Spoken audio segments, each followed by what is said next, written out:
Welcome to the Veterinary Cancer Pioneers Podcast, the show where we delve into groundbreaking work of veterinary professionals who are dedicated to advancing the field of veterinary oncology.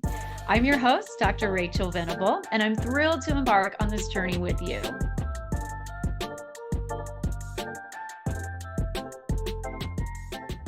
Hello, and welcome to the Veterinary Cancer Pioneer Podcast. I'm your host, Dr. Rachel Venable, and I am so excited today to introduce our guest, Dr. MJ Hamilton, who started the first mobile oncology practice. And when I say mobile, I mean the whole clinic is in his truck, and he actually patented the design. So very interesting, very exciting.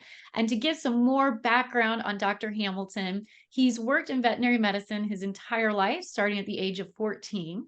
After completing his undergraduate degree in psychology, which I think is pretty interesting, he stayed at Colorado State to complete his doctorate in veterinary medicine. Then he spent 2 years in general practice in Las Vegas, and then started an oncology residency at Michigan State University. He's now a board certified veterinary oncologist and has been commissioned to start multiple oncology departments in the Northeast, participate in clinical trials, and is asked to lecture frequently. He also opened Private Veterinary Specialties and has been providing oncology care in New Jersey since 2011. He now runs Private Veterinary Oncology Consulting, which is helping other veterinary oncologists to start and run their own mobile oncology service. PVOC provides licensing agreements to oncologists across the country, allowing them to utilize his proven methods and patented design to start their own successful practice. On top of that, he's also founded Veterinary Oncology Partners, which provides online consulting services directly to the primary care veterinarians to guide them through all aspects of cancer diagnosis and treatment. And Dr. Hamilton enjoys the bettering the lives of oncology patients and working with their owners to ensure the best quality of life possible. Well, Dr. Hamilton, thank you so much for being here. And that's quite an impressive list. You're quite the entrepreneur. There's a lot on there. Thanks. I think I just have a busy mind. It kind of leads me to new things all the time. Oh, that it must be exciting in your head. Is that how you ended up in psychology? Just trying to. Yeah, well, psychology, I mean, as we all know, applying to vet school, you need a plan B because it's so hard to get into veterinary school. So I always liked psychology. And so that's kind of where that came from. And it's actually served me surprisingly well. In undergrad, you're obviously not qualified to be doing therapy or anything like that. But it's really great because it introduces you to all the principles of psychology, in particular learning and behavior, which tends to be quite helpful with our clients and patients. Oh, I would agree. I didn't do much psychology. I found that I've gotten into it more as I've gotten older, that I really enjoy psychology. And it is, especially with our clients, right? I feel like the more you can learn about communication and grief, because it's this whole other package of trying to communicate. So I can imagine that psychology has certainly helped you along the way. It has. And there's times during the day, you know how hectic things get or emotionally charged. You have to kind of step back and go, okay, what is actually happening right now? Well, let's not get into sucked into the vortex of emotion. Let's actually get to the root of what is actually happening. So it serves me well. Yeah, no, and it's a good point to kind of get back to, okay, what is actually happening, right? When things are so emotionally charged, which we can see with our clients. And, to touch on your mobile, because this is really interesting to me because you're not just driving to clinics or driving to pet owners' homes and, collecting blood or giving pills. You actually have a full service in your truck. And you're actually USP 800 compliant, is my understanding. Yeah. So I designed the first mobile department in the world, as far as I'm aware of, and it's full service. So we have all of our blood machines, our hood, dawning room, treatment area, chemo area. So all that's all separated. But as far as I know, I'm the first. That's impressive how you got that in a truck, because I know plenty of clinics that don't quite have it down yet, the USP 800. So, but what got you into mobile? Like, what made you, instead of just going to maybe another practice, what made you decide that you wanted to do mobile practice? So it was kind of an evolution. So when I got back to the East Coast, the practice that I grew up in as a kid contacted me. And at first it was just, hey, you're back on the East Coast, let's have dinner and reconnect, that kind of a thing. And then they're like, well, you should come here and do oncology. And I was like, what are you talking about? I just got out of the ivory tower. Like, how could I possibly do oncology not in the ivory tower? And they wouldn't take no for an answer. Like, just come, just stop by on Tuesday afternoon and just let's see how it goes. And so I got there, and there was cases there waiting for me, and they had bottles of chemo in the fridge, no closed system, no nothing. Just they said, okay, do it. And it was very, they threw me into a bootstrap situation. I was like, no, this isn't exactly ideal. But there was a huge need. And so at their practice, I would only be there for probably part of an afternoon, and I would see anywhere from 8 to 12 patients, which is really hardy for an afternoon in a general practice. And I was like, you know what? There is definitely a need here. The owners like being at their general practice. Their vet is still in the building, so they have comfort there. They've been here for probably 10 years on average, and they get to have specialty care too. And so I said, I like this, but we need some safety, and we need some checks and balances and processes and procedures, things that we all set in place for all of our oncology patients. So I said, how can I do this? What am I missing and what do I need? And so I looked at that. And then I also looked at where I was working full-time in a specialty clinic. I said, well, what do I have here? What don't I have there? And what is my goal? And I realized that even in the specialty practice setting, like I had very little accommodations, very little space. Oncology seemed to always be an afterthought for a lot of practices. So the hood, the chemo safe areas, your staffing, like it always, again, afterthought for even specialty practices. And so I said, okay, well, if I want to do this, how much room do I physically need and what do I need? And I realized I didn't need much, and then you kind of put it all together piece by piece, and as you go through that, and then you pair it with what USP wants you to have for safety, it's like, okay, I can easily do this in the mobile setting. You just got to really work on the design. And so I work with an upfitter and their engineers to get everything done. I said, I need my hood here. You have to make sure the sink is a certain distance away from it, and you have to have negative pressure here and walls here. And so you just went through it line by line and said, how do we make this space work? And so we did it. And so that was kind of the evolution. And it took me probably about 2 years to get up and running because I was working a lot of back and forth on the design. And so I still did the general practice stuff, and I still did my specialty stuff. And then once it was ready to go live, I kind of jumped in. But anyway, that's the long story of kind of where it came from. Oh, that's exciting that you were really thinking about that and trying something new. I love it when people, there's something that it doesn't exist and they're like, all right, well, I want to do this. So how can I do it? And that's great that you found people. And because I wouldn't have thought of how to put that in a truck. I would just assume that's not possible. So that's really, really cool. And what challenges have you noticed with doing? Because are you only mobile now, or do you still have a brick and mortar specialty hospital? So I'm only mobile. So my clinic serves as a hub for the local areas. So I have clinics that I go to, and then wherever I'm at, clinics around there send into me there. But I'm 100% mobile right now. But we do utilize the clinics we're at, the brick and mortar aspect of it. So just to kind of get into it, the client experience is the same. So they still are in the waiting room. They still see me in the exam room. They still check out at reception. It's just when I need to do something cancer related, I go out to the mobile department versus being in the building because they obviously don't have what I need. So what kind of challenges have you noticed with that? So the challenges were huge when I got started.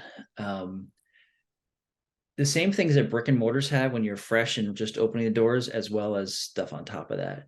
So power, making sure I had good power backup. So a lot of these, anything mobile, whether it's an RV or a mobile practice, you're usually on generator power. So figuring out how to never have loss of power due to generator issues.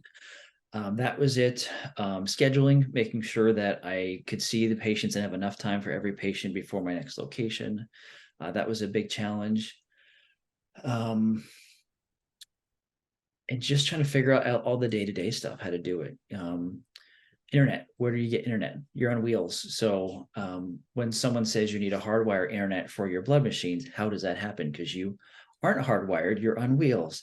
So trying to figure out workarounds for stuff like that. So a lot of little things, but it was certainly stressful for the first year or so.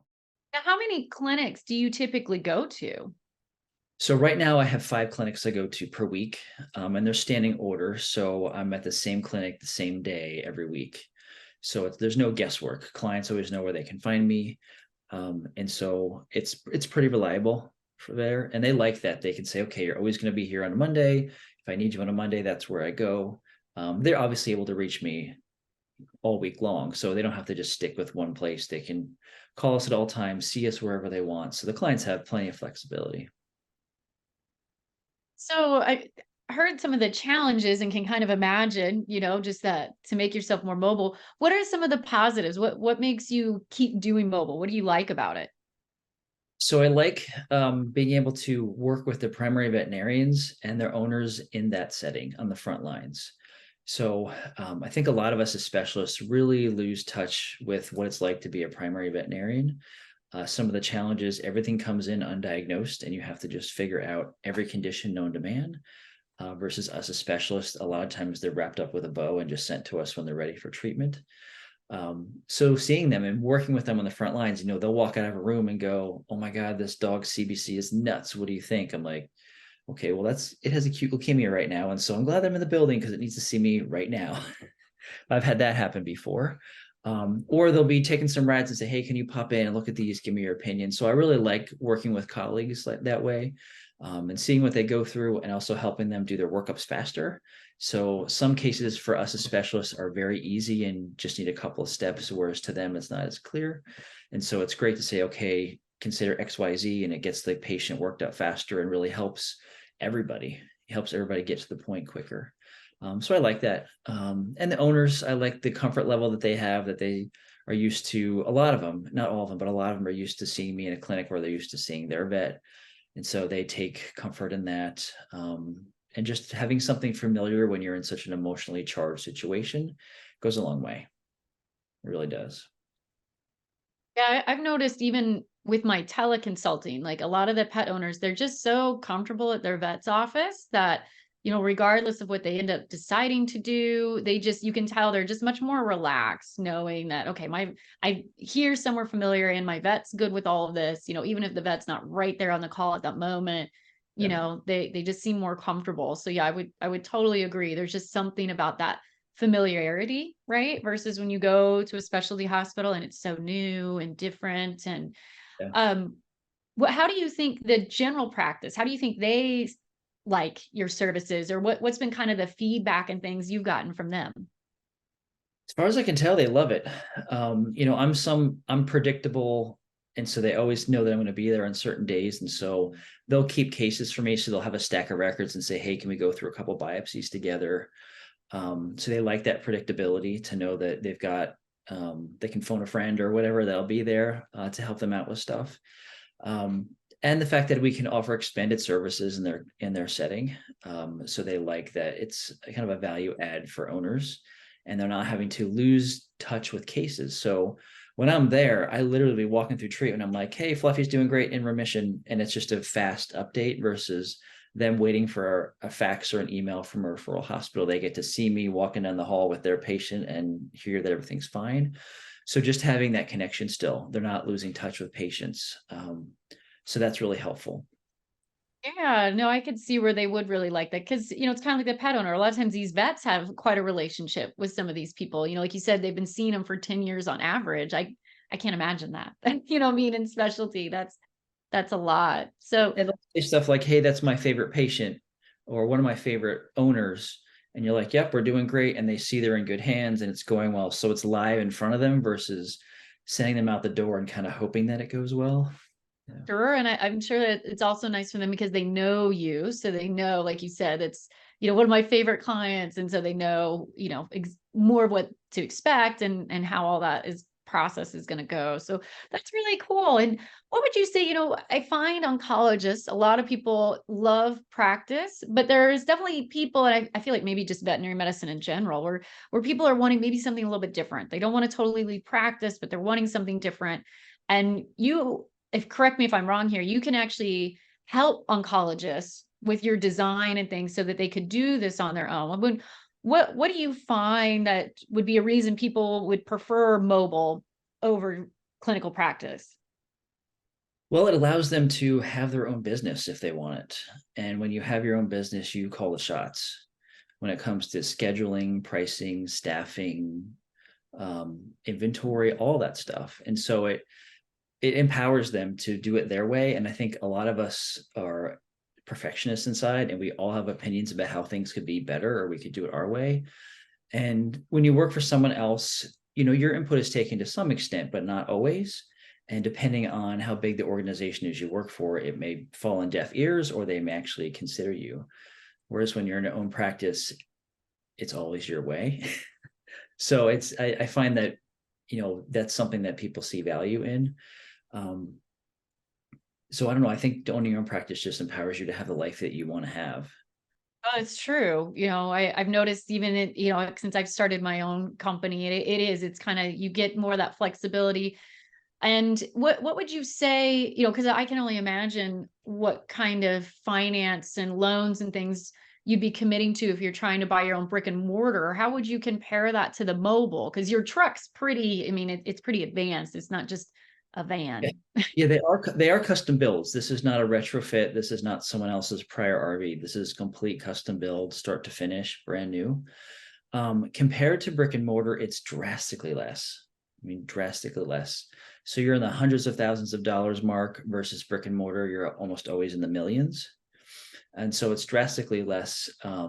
Even so, if you've never owned your business and taking loans out for six figures, it's still scary. When I got started, I was terrified. I was like the first to do this. So I'm like, is this going to work? Am I going to make money? Can I pay my staff? Can I pay my loans? So all of that was just this giant cloud of anxiety over me, trying to figure out if it would work. And then I quickly learned that it works great. There's still stress involved, but it works great. And so the figures or the numbers are much more palatable once you get to know them. And so that's part of what I offer to people, is I show them that, how does it work? Why do the numbers work? And how is this going to be okay? A little bit of that counseling. I'm sure I would need that. I totally can understand. Yes. So no, that would be nice, having someone to mentor you along. And when you do it, is it your brand, or can they call it whatever they want? Like, if I open one with you, can I call it whatever I want, or is it your brand?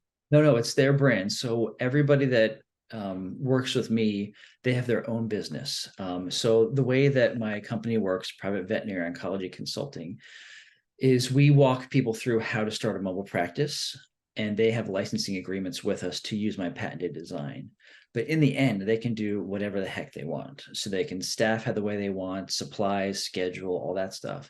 We just walk them through it for the initial steps, from starting your LLC all the way through your first year of practice, to get all the things done. Because when you start a new practice, it is huge as far as what you have to get done.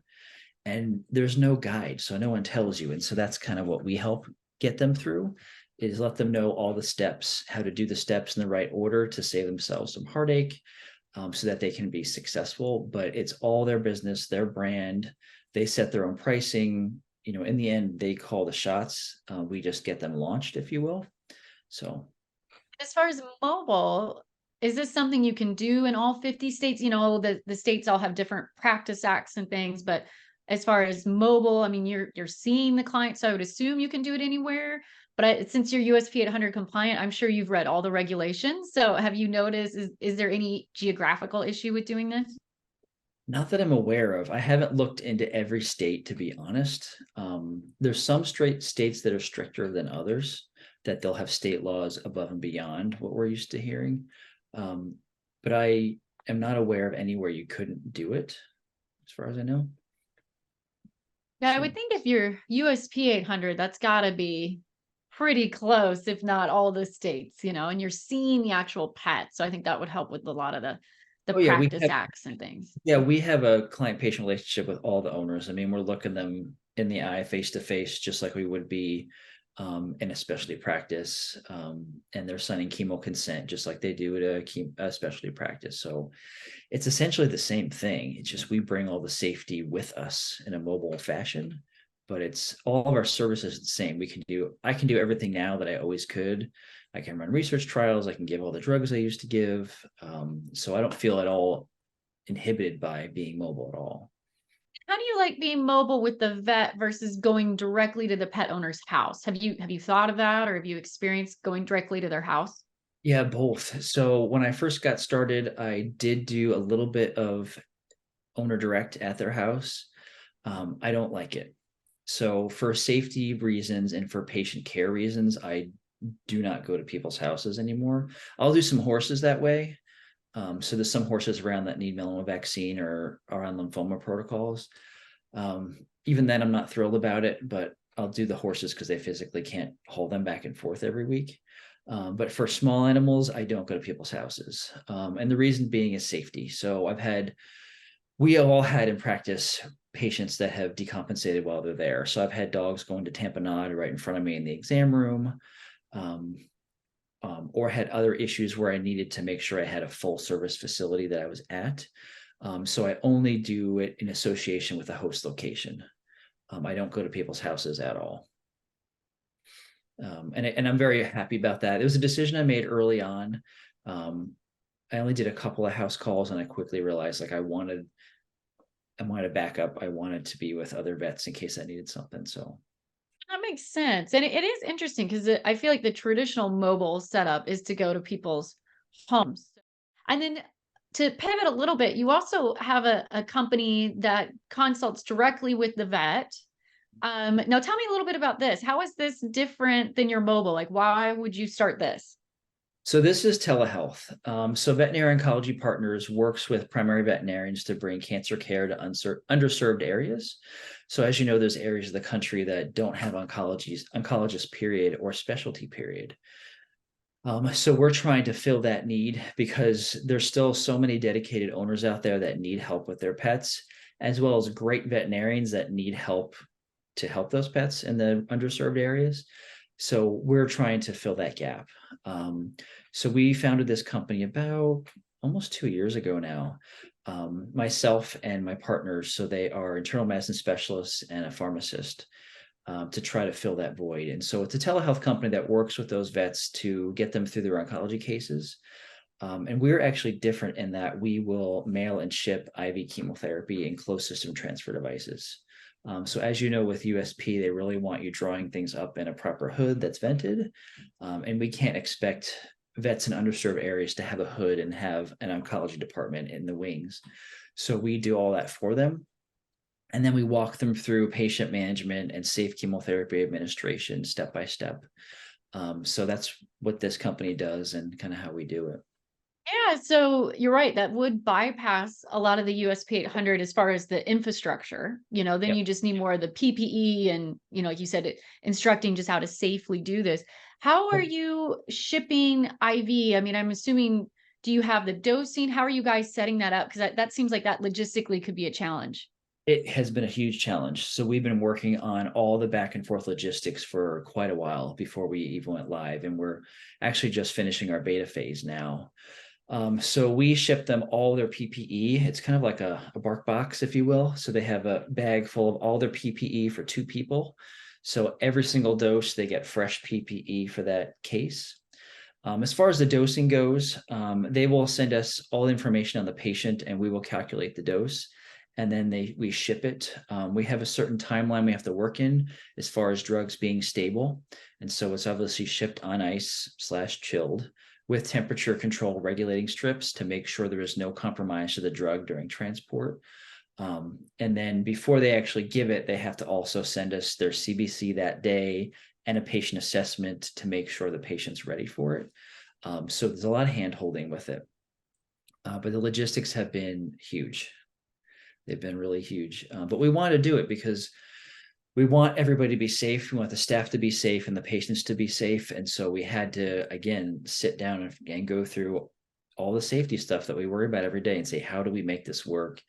And what's our checks and balances for it? So yeah, we got it going and we're doing it. And how's that being received so far by the general vets?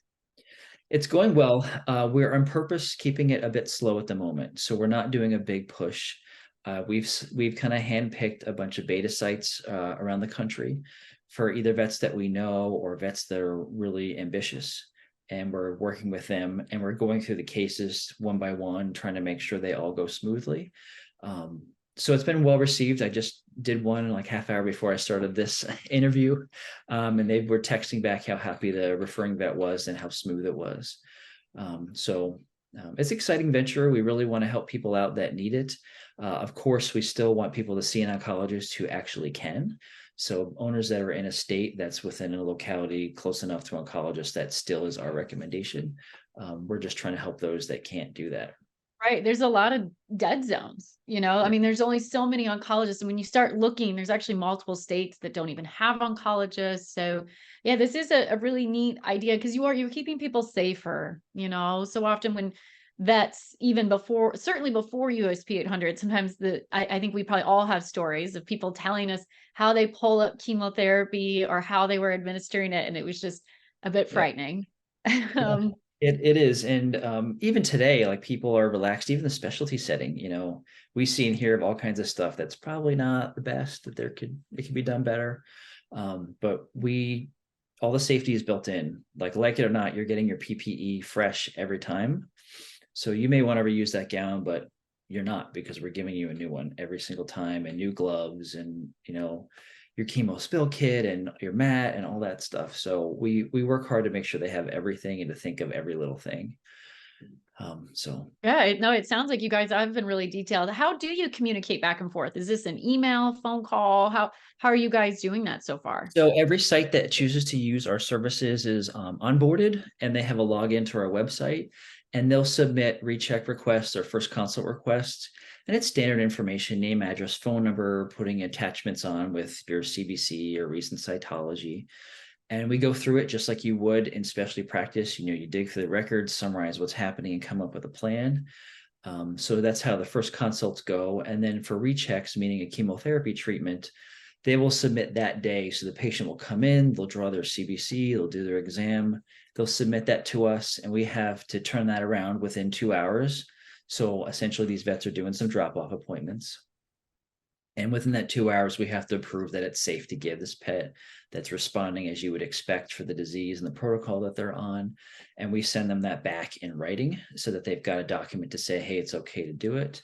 We're also available by phone. So if they want us to talk to them about the case or just pick our brain, we're still available for that. So we're accessible both ways, but most of it tends to be online through documents. Very cool. I think it's great trying to leverage technology, right? And seeing how can we do things better than we used to before, but then also sounds like you're very good about thinking about what are the issues and how to try to work through that in the detail. And I kind of wondering, because obviously you're thinking of, okay, how can we do things better, but what are some issues kind of going along that?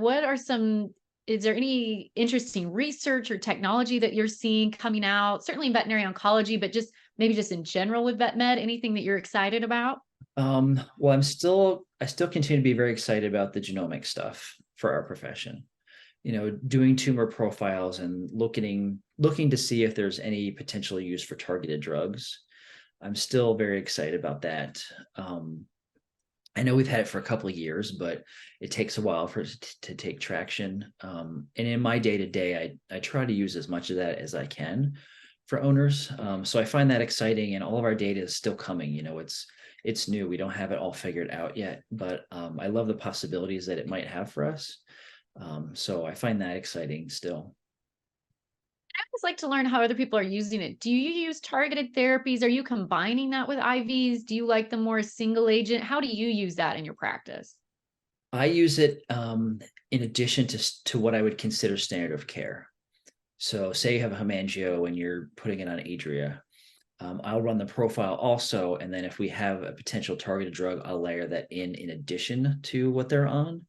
I almost never use it instead of what I would presume is standard of care. And I tell owners why. I don't want to give their pet less. I'm hoping to give their pet more. Doesn't always work out that way, but that's the hope of all this. So that's how I use it. But that does not help the data, though. I will say that, because with the more drugs you have and concomitant meds, it really messes up everybody's data. But I answer to the patient and to the pet, not to the studies. So on a day-to-day basis in clinical practice, that's how I do it. But I think for study purposes, you can't do it that way. Right. That's true. Studies, that's the problem with some of our studies, right? And when you're giving it together, have you noticed any more side effects or maybe any more positive outcomes? I know sometimes there's so much bias that gets thrown into that. So I will kind of stagger things. So for example, if a dog's on Adria from Mangio, they'll get Adria day 1, and then say day 7, then I'll let them layer in their first doses of targeted meds. That way I know with pretty good certainty that for the next 14 days, if they're just on targeted drug, if they had side effects, it's most likely targeted drug. And so I kind of stagger them that way, to try to figure out where side effects are or are not coming from. And then once they've proven that for their first cycle, then I will do them together. There's a couple drugs you just cannot do that with. But in general, for most of them, you can layer that way. Have you been doing that for urinary carcinoma? I heard a talk recently, and um, it was from a lot of academic institutes where they can't, because they don't want to compound, so they can't get a hold of these drugs. But Yeah. then when I talk with vets in private practice and things, that's what a lot of them are using because they're compounding the drugs. What have you been using that? Compounded, sorry, targeted therapies with Yeah. urinary, and what are you seeing? Yeah. So I use exclusively compounded because you can't get brand name at the correct dose for these patients in the regular manufactured form. So it's, if you want to get the dose you're looking for, it kind of has to be compounded. Of course, there's pitfalls to that, with the small molecular inhibitors. We've seen it with Palladia a couple of times. You just can't always get a great dose compounded.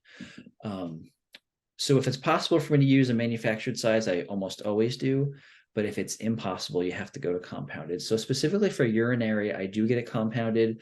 I know there was some recent controversy with that, with the sulfated trametinib versus the not. So that is a very real thing. We have to really watch the compounded drugs that we're using.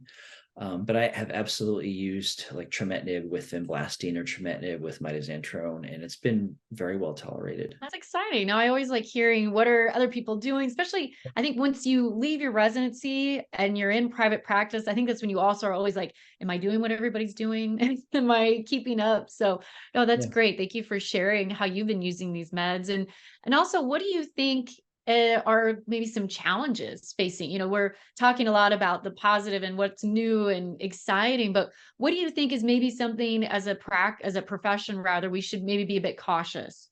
Well, we don't have all the pharmacokinetics done.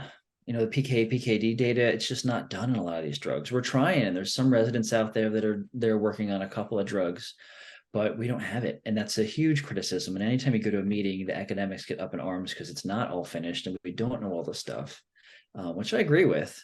But we also only have so much time to wait. And unless someone's going to do it or at least try, you got to get the ball rolling somehow. So that's how I view it. And I'm very open with my clients about it. I'm like, hey, we're not FDA approved to use this drug. This is new. This is not standard of care. So all the disclaimers.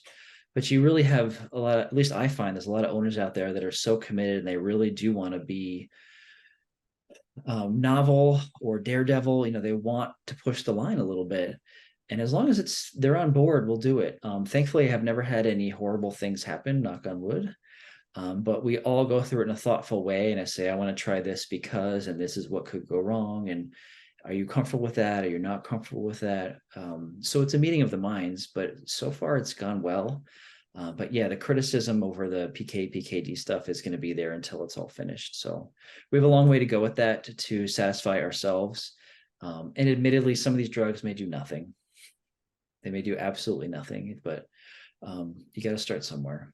I think that's a good attitude because it's hard at the conferences, right? And the more I'm learning about some of these startup companies and things, it is so expensive, Yeah. unfortunately, to get a lot of these studies rolling. I think we were so lucky in vet med early on because we just did retrospectives because we knew nothing. So you kind of had to start anywhere. And I Yeah. think also back then, because even if you think about CHOP, when you talk to some of the people who are involved with some of those original veterinary studies, they just pick the doses at random. And I've never really heard any criticism about, well, why do we treat at this dose? When I don't think we've really done much to challenge, can we go up or down or, so it is interesting to me. And I think some of it is just because our science, thankfully, it's gotten better. But at the same time, it's like, yeah, you're trying to find that push and pull between how do we move forward with science and treatment and actually help things and not just stay back and never get anywhere because it's so expensive, And so I like what you said to owners. I think that's the truth, right? We just have to be upfront because dogs, there's not nearly as many restrictions on trying different therapies versus people. I think, and probably understandably, you have to sign off and jump through a lot of hoops before you necessarily get those newer drugs that we don't know as much about. Is that kind of how your experience or what your thoughts are? Yeah, very similar. And even my own mentor, she would tell me stories from way back in the day, like the forefathers or grandfathers of oncology, how they would do it. And they're like, here, go give this dog Vink. See how it goes. And like, really, it was in the early days. It was very cowboy back then. So we have to always remember that every big step that we take in treatment and workup, there's always criticism and we get through it. And here we are 30 years later and CHOP's no big deal. But back then it was like, you're going to do what to a dog? You're going to put that in the dog, and it's whose idea was that? So you're going to get that every step of the way when something novel is going on. Very true. Very true. And I think it's still always good to learn more about the novel products, and then also thinking, okay, what are we worried about? What are some of the side effects? And just being very upfront and communicate that, which it sounds like you're doing a great job of that. So very excited to hear all the things that you're doing. And, also with your mobile oncology and things, because it's with other oncologists. If someone listening is interested in doing something like that, how can they get a hold of you?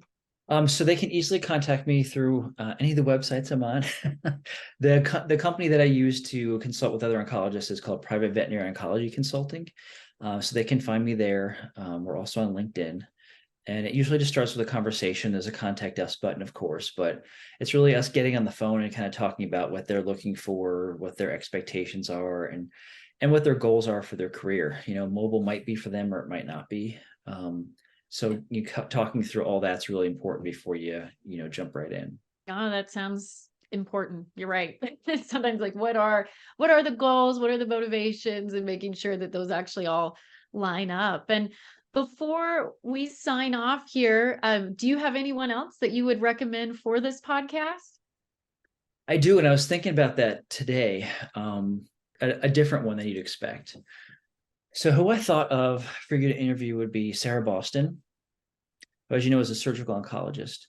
And the hook with that is, with this being a podcast about things that are kind of innovative and new, is kind of where she's gone as a side projection of her career. So she's now doing a comedy podcast. And I just think that that's innovative in and of itself. The fact that you can have such a successful career and be well-trained and say, you know what, we need some balance, but yet also not forget who we are. To say, yes, I'm an oncology surgeon, but I need to laugh sometimes. And I'm going to pursue that and allow happiness into my life and have that balance.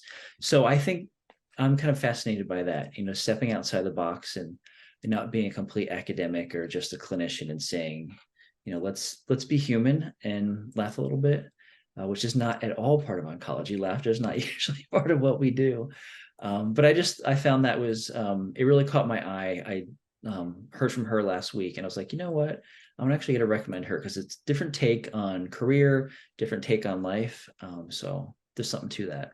Oh, that's a great one. I hadn't thought about Sarah Boston, but you're right. The comedy podcast. I mean, it's just, that's a great one.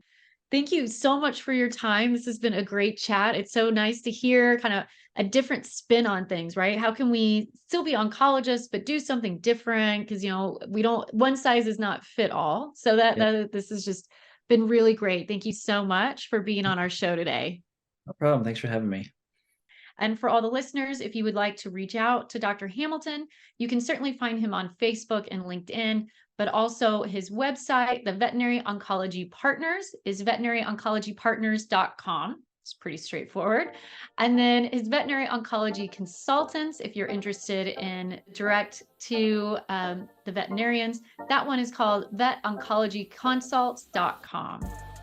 Well, that's it for this episode of the Veterinary Cancer Pioneers Podcast. If you enjoyed this episode and gained valuable insight, we would be so grateful if you could mention our podcast to your friends and colleagues. The Veterinary Cancer Pioneers Podcast is presented to you by ImpriMed.